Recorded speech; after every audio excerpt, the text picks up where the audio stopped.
A pollution problem on Madison's east side could be spreading. It is a story that is new tonight at 10. The night team's David Douglas is getting answers about the next steps near the KIPP Corporation.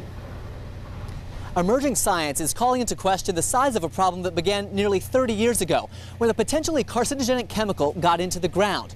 And those new theories have heightened concerns of both residents and the state about what's in the soil.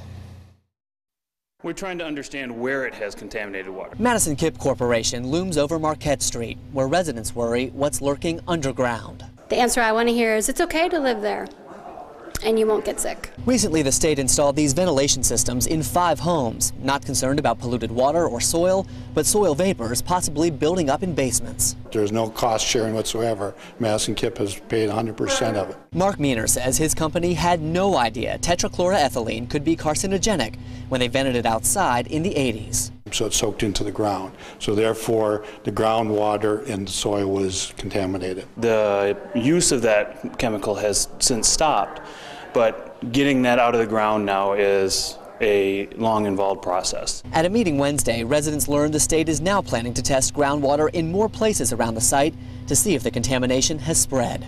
We just don't know to the extent to which it has moved and where it has moved. Since soil vapor rises from the water table, the test could help pinpoint if more venting systems are needed. But air quality isn't the only thing that has residents concerned. Rather than just testing with wells across the street, that they'll also do some soil testing in all of the yards. It's not something that's just going to go away overnight. As for that soil testing, a DNR expert says they did that back in 2003, looking at soil from backyards of homes right next to the plant, and they didn't find high enough levels of the contaminant in it to pose any hazard to anyone's health. But folks who live there now, including a doctor, say they're not so sure, and they want blood and serum testing to find out if this potentially carcinogenic chemical could be in the bodies of people, kids who have grown up on those properties. The state says that'd be very expensive, and they're confident in the work they've already done and that the sites are safe for living.